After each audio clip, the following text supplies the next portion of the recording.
good morning, good afternoon, good evening, whatever time it is that this video is being watched. I greet all of you. My name is Simmons. I'm a philosophy professor at Furman University in Greenville, South Carolina. And it is my joy to be speaking to the National Association of Blind Students. Wow, I wish I could be in person, and we all could be in person and excited together about the great work you're doing, but we can't right now, and that's okay. Today, I've been invited to speak to you for the Success Summit, to speak about a philosophical conception of success. Don't worry, this hopefully won't be boring like maybe some of your philosophy classes have been in the past. Instead, by philosophy, I simply want you to understand the idea that we live on purpose and breathe deep while living. I sometimes say that philosophers are those who put question marks where everyone else puts periods. That philosophers are those people who take seriously what everyone else takes for granted. In that sense, philosophy is not about a major in college, nor is it about a profession in the university system. It is instead about life lived well. This is in fact the ancient idea offered to us by Socrates and the ancient Greek philosophers when they talked about philosophy as a way of life. So in that sense, philosophy is not a job, it's not a profession, it's more like a calling regardless of what job you have chosen. And in that sense, I see you all as philosophers. You are all going to be the kinds of people who live on purpose, who are able to inspire others to live well. Notice in all of that description of philosophy, it wasn't about the job that we do that defines us. It was about the kind of person we are that defines how we then do the job we have. See that flip? Let me ask you two questions.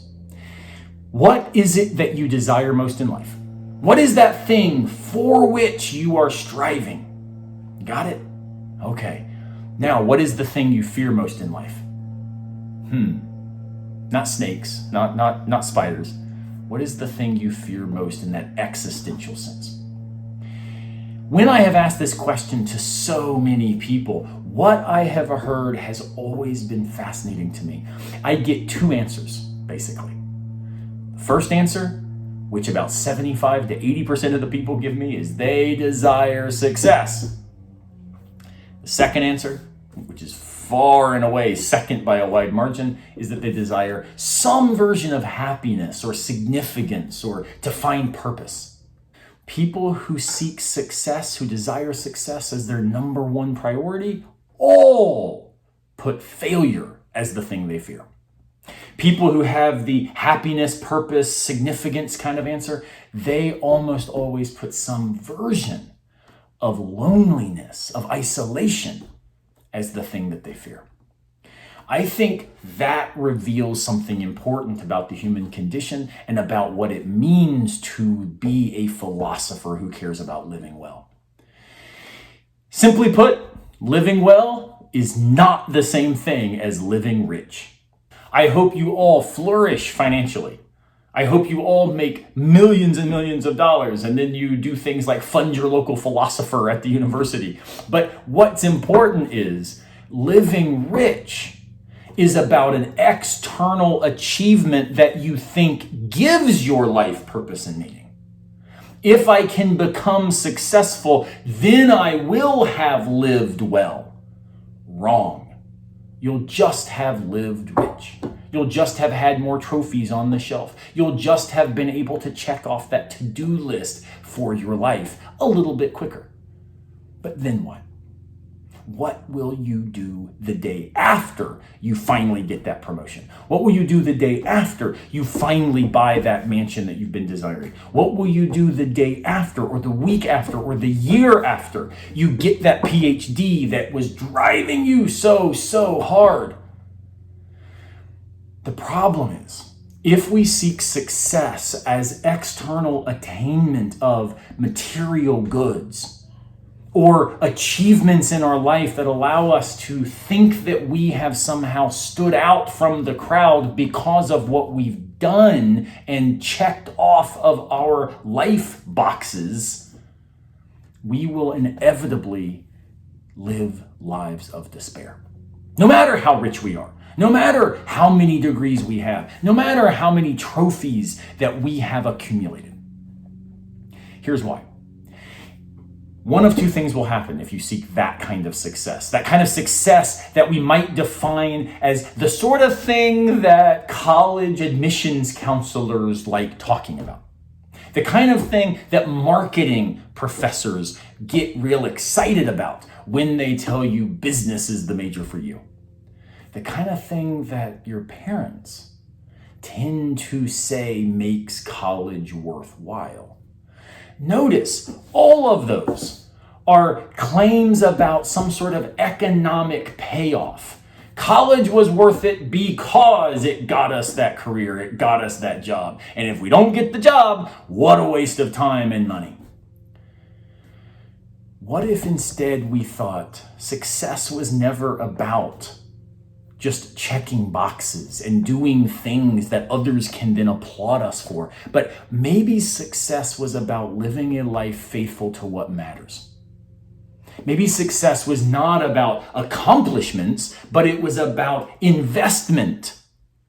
Maybe success is not rightfully understood as something that we can measure and see when we've achieved it, but it's something toward which we continue to strive for all of our lives. It's interesting.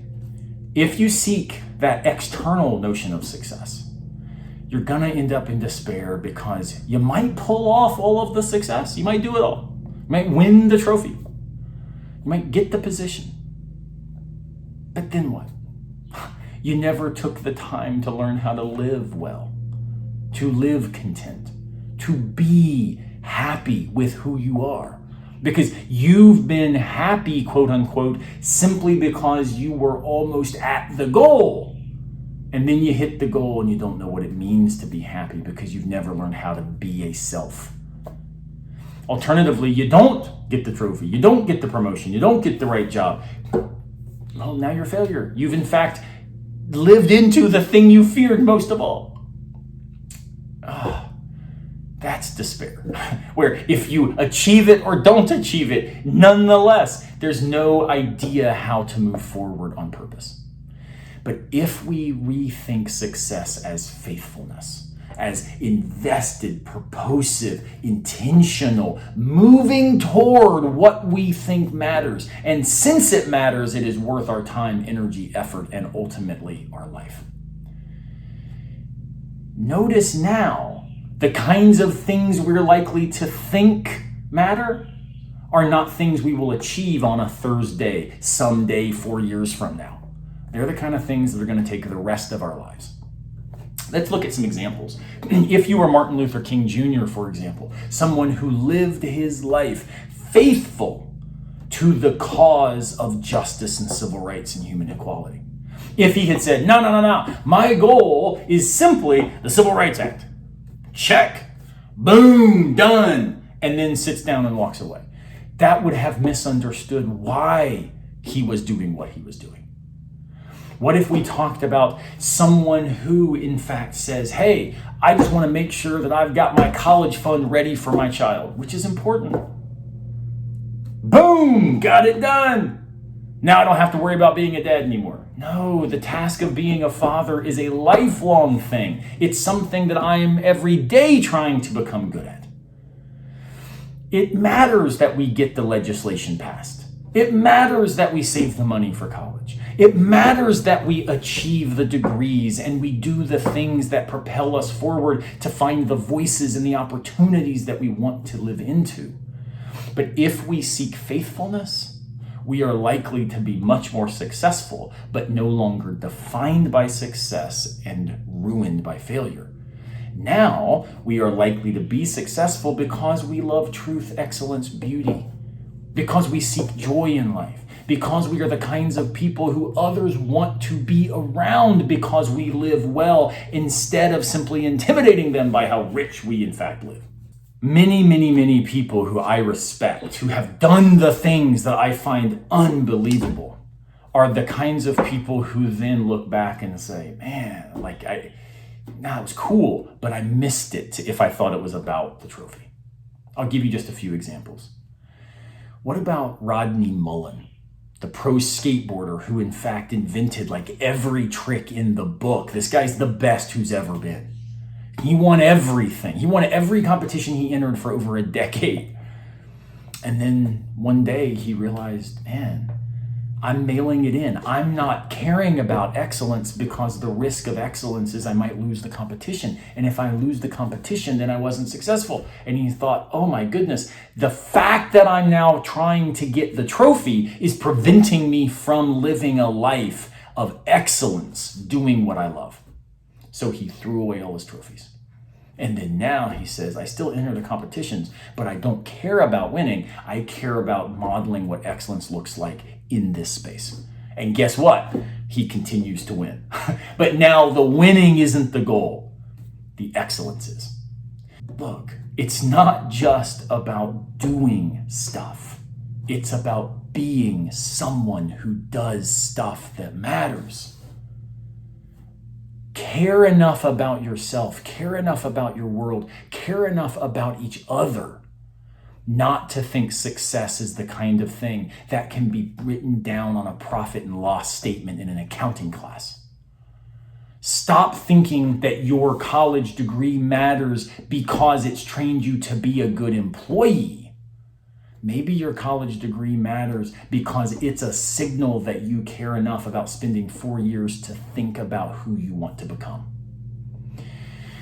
Ultimately, I wish success pouring down on all of you, but I want more than your success, that you are the kinds of people who are able to handle it.